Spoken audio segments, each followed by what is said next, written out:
अच्छा ये डॉक्टर साहब आपसे अगर मैं पूछूं, जैसे अभी आसिफ दुरानी साहब ने कहा है कि उनका मकसद तो ये है कि इकनॉमिकली उनको इक्तिसादी तौर पर इतना ख़त्म कर दिया जाए कि टुकड़े या हिस्से बखरे जो हैं वो हो जाएं ईरान के, लेकिन अमेरिका की अपनी जो इकॉनमी है उसको कितना नुकसान इस वक्त तक पहुंच रहा है, वो जो उनके हथियार हैं उनके हवाले से देखा जाए, फिर जो चाइना के साथ दौरा हुआ है उसमें भी जो रेयर अर्थ की जो डील है वो उनके साथ नहीं हो सकी, जो मैंने पढ़ा है, हो सकता है आप इसको करेक्ट करें, लेकिन क्या आपको लगता है कि कितना मुश्किल है इस वक्त अमेरिका के लिए इक्तिसादी तौर पर इसको सर्वाइव करना? देखिए आसमा, इस वक्त अमेरिका और ईरान दोनों ममालिक इंतहाई प्रेशर में हैं। अमेरिका की जो जंगें लड़ी जाती हैं वो इलेक्शन कैलेंडर के हवाले से और उसके साथ लड़ी जाती हैं। नवंबर के अंदर इलेक्शन मिड टर्म आ रहा है और रिपब्लिकन आर रियली कंसर्न कि उनका क्या बनेगा। वहां पे जो वोट डालने वाला है वो कहते हैं कि वो अपने वॉलेट से वोट डालता है। अगर आपने पंप के ऊपर $3 की बजाय $4, $4.5 का गैलन कर दिया तो वो वोट आपके खिलाफ डाला जाएगा। लेकिन दूसरी तरफ ये देखिए कि ईरान के ऊपर जो इस वक्त प्रेशर है वो इंतहा दर्जे के प्रेशर है। हम रोते हैं कि हमारे यहाँ पाकिस्तान में 8-9% पे शराई महंगाई की जो शरह है वो पहुंच गई है। जो अभी रिपोर्ट बैंक मरकजी ईरान, जो सेंट्रल बैंक है ईरान का, उन्होंने जो ईरान के सदर को भेजी है उसमें वो कह रहे हैं कि उनको शक है कि 80% तक महंगाई की शरह जा रही है। लगभग 50% ईरानी आबादी ऐसी है जो शरह गुर्बत से गिर चुकी है। उनकी जो करेंसी है वो जंग से पहले 44,000 रियाल का $1 मिलता था और आज वो 13 लाख रियाल $1 पे पहुंच गया है। तो उनकी अंदरूनी हालात बेतहाशा प्रेशर डालेंगे उनकी क़यादत के ऊपर, और ये प्रेशर सिर्फ अमेरिका के अंदर नहीं, ये दोनों तरफ से प्रेशर है। दोनों ममालिक जो हैं वो चाहेंगे कि कोई रास्ता तीसरा निकाला जाए, जंग ना लड़ी जाए। तो प्रेशर मैं समझता हूं कि आसमा ये दोनों तरफ हैं और बहुत संगीन प्रेशर्स हैं। आप देखिए कि जो ब्लॉकेड होता है, अब इस वक्त ईरान के पास डॉलर जो हैं वो खत्म हो गए। उनका जो खजाना है उनकी कोई एक्सपोर्ट नहीं हो पा रही। वो चावल इंपोर्ट करते हैं, वो चीनी इंपोर्ट करते हैं, और जो जो खाने पीने की अशिया है उनकी कीमतें आप सोचिए कि एवरी 6 to 7 मंथ्स डबल हो रही हैं ईरान के अंदर। तो प्रेशर ये यकतरफा नहीं है, दोनों हरीफों के ऊपर, दोनों जो इस वक्त कंबैटेंट्स हैं उनके ऊपर प्रेशर बेतहाशा है। और मैं समझता हूं कि जो मंडियां इसका जवाब दे रही हैं, अगर आप ऑयल के फ्यूचर्स में जाएं या स्टॉक मार्केट की बात सुने तो वो ये कह रही हैं कि इस वक्त अगर आप ऑयल फ्यूचर्स देखती हैं तो अगर आसमा शिराजी एक बैरल तेल का खरीदना चाहती हैं जिसकी डिलीवरी होगी जनवरी 2027 में, तो उसका भाव $62 है। इसका मतलब ये है कि तेल की मार्केट ये सोच रही है कि जंग खत्म होने को है और जंग खत्म होने के बाद तेल की कीमत जो है वो बड़ी तेजी से नीचे आएगी। ये जवाब दे रही है ऑयल की फ्यूचर्स की मार्केट। बिल्कुल। अच्छा, ये बताइएगा खालिद साहब कि अब अगर प्रेसिडेंट ट्रंप ऑप्ट करते हैं, एक तो खैर आसिफ दुरानी साहब ने भी फरमाया कि इम्कानात तो शायद इसके कम है, आपको क्या लगता है कि इम्कानात हैं कि प्रेसिडेंट ट्रंप ईरान पर हमला करें, और जो उन्होंने इजराइल को असलहा भेजा है जर्मनी के ज़रिए से, उसके ऊपर भी बताइएगा कि क्या आपको लगता है कि तैयारी है, और अगर हो जाता है हमला तो ईरान जो है वो किस तरह से इसके ऊपर जो है वो अपना दिफा करेगा? वो कह तो रहे हैं कि हम दिफा करेंगे अपना। जी बहुत शुक्रिया अस्मा शिराजी साहब, आपने इनवाइट किया। पहले मैं इसराइल को जो असले की बात कर लेता हूँ। देखिए, जो इसराइल को असला भेजा गया है वो एक अपॉर्चुनिटी को कैश कर रहा है इसराइल। वो जाहिर है एक ऐसी अपॉर्चुनिटी क्रिएट करता है जैसे एक एलिमेंट ऑफ इनसिक्योरिटी है जो कुछ हद तक हुई भी है उसकी। और जाहिर है हमने देखा कि पिछले 78 सालों में जब से इसराइल मार्ज़ वजूद में आया है, अमेरिका ने उसको $260 बिलियन का मिलिट्री एड दिया है सिर्फ। और नंबर 1 मुल्क अगर कोई दुनिया में है जिसको मिलिट्री एड मिली है अमेरिका की तरफ से 260 बिलियन की, तो वो इसराइल है। उसके बाद नंबर 2 पर इजिप्ट है जो 50 बिलियन है सिर्फ। तो आप इमेजिन कर सकती हैं कि कितना बड़ा फर्क है। तो जाहिर है जब ये इस तरह की एट्रिशन हुई है तो उसको एक कंपनसेशन का एलिमेंट भी है। वो चाहता है कि मुझे ये जो मेरी कमजोरियां हैं वो कंपनसेट की जाए।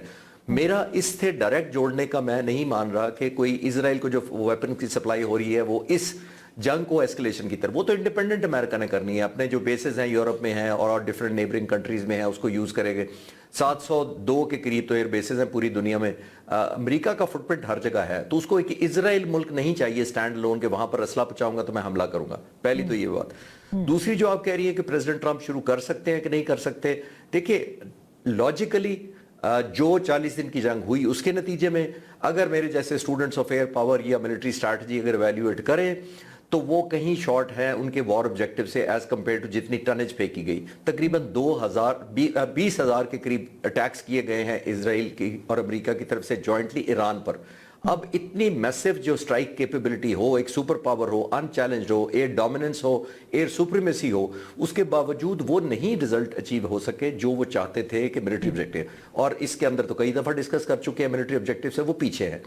अब अगर एक और स्ट्राइक होती है तो मेरा नहीं मानना, खुदा ना खास्ता हो भी जाती है, 10 दिन 20 दिन और जंग चल जाती है, तो मेरा ख्याल है कोई भी जो एक न्यूट्रल जहन होगा वो कहेगा कि वहां तक नहीं ईरान पहुंचेगा जहां अमेरिका पहुंचाना चाहता है, ताकि वो एक पोजीशन ऑफ डिफीट या एक हाईली कॉम्प्रोमाइज पोजीशन से वो आपके साथ मुज़ाकरात में है। तो जब वो नहीं हो सकता तो एक ही ऑप्शन बचती है कि प्रेसिडेंट ट्रंप, एक पॉसिबिलिटी है ऑप्टिकली एक इल्यूजन क्रिएट करने की कोशिश करें एक और सिंबॉलिक स्ट्राइक करके और कहेंगे ये मैंने मैसिव डिस्ट्रक्शन की है और मैंने ये हासिल कर लिया।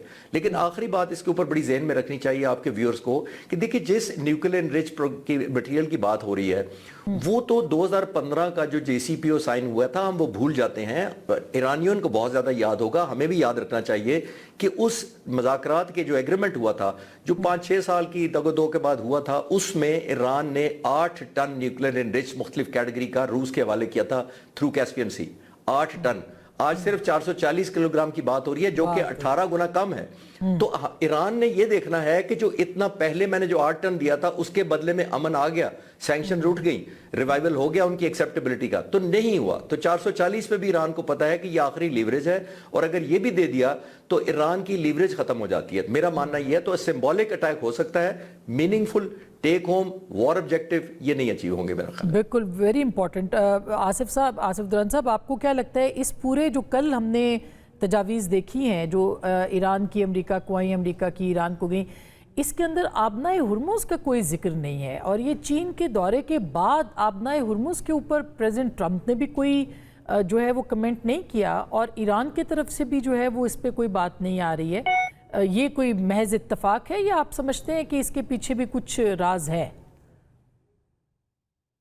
देखिए, ये आबनाए हुर्मुज़ तो इस वक्त जो है बार्गेनिंग चिप है और चीन ने बहरहाल ये कहा है कि ये स्ट्रेट को जो है रुकना नहीं चाहिए, इसकी ब्लॉकेज ठीक नहीं है। तो प्रेसिडेंट ट्रंप भी उसको खासा उसको डिस्कस करते रहे हैं।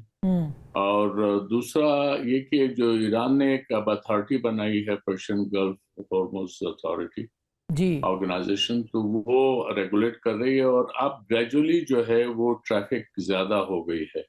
इतनी ज्यादा नहीं है लेकिन आप ये समझ सकते हैं कि बिटवीन 20 to 25% जो है वो जहाज आ जा रहे हैं। ये एक आप समझे गैर एलानिया तौर पे ये ट्रैफिक शुरू हो गई है। लेकिन इसमें इस वक्त जो प्रेफरेंस है वो ईरान के जिनके साथ अच्छे ताल्लुकात हैं या दोस्त हैं ममालिक हैं उनके लिए ये मराहत हैं। अभी वो जो इजराइल या अमेरिका के साथ थे उनके लिए ये कंसेशन नहीं है क्योंकि अमेरिका ने भी अपना ब्लॉकेट अभी ख़त्म नहीं किया।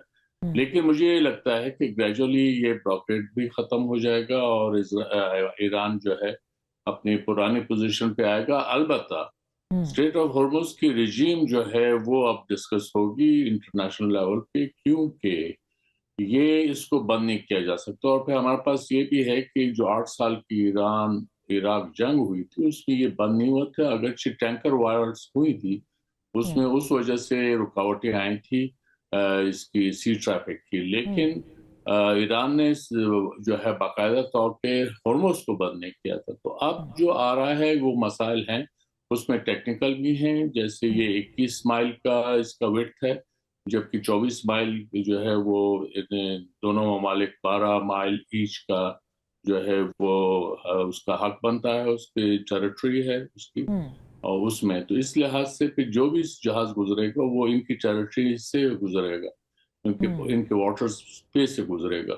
तो ये एक रजीम अब बननी बहुत लाजिम हो गई, क्योंकि कल को कोई और अगर इस तरह की सूरत पैदा होती है तो उसमें ये रखने ना पड़े, और इस मामले में फिर जो ओमान है वो भी बराबर का शरीक होगा। तो ये एक ओवरऑल सिनेरियो डेवलप हो रहा है। लेकिन जैसे मैंने पहले अर्ज किया, मैं फिर तकरार कर दूं कि वो ट्रंप साहब जो हैं लगे हैं अंदर खाते वो रिजिम चेंज के सिलसिले में। तो इस मामले में उसमें बाज़ अब ईरानी डायस्पोरा जो है उनको भी मैसेजेस जा रहे हैं उनके साथ भी, क्योंकि वो they had expressed their discontentment for Trump's half hearted measures against quote and quote against the clergy. तो अब वो उस तरह की भी उनको ये इत्मीनान दिला रहे हैं कि नहीं, हम पीछे पड़े हुए हैं और हम जो है विल अचीव अल्टीमेट ऑब्जेक्टिव्स। तो ये एक चल रहा है, लेकिन हम जो है इन कोर इश्यूज को डिस्कस कर रहे हैं, अच्छी बात है। ये अल्टीमेटली जो है सामने यही इश्यूज आएंगे, लेकिन अल्टीमेटली वो जो रिजीम चेंज की तरफ है वो बहरहाल वो अभी उनका मेन वो पर्पस है कि उसको किया जाए। The file is open. जी, द फाइल।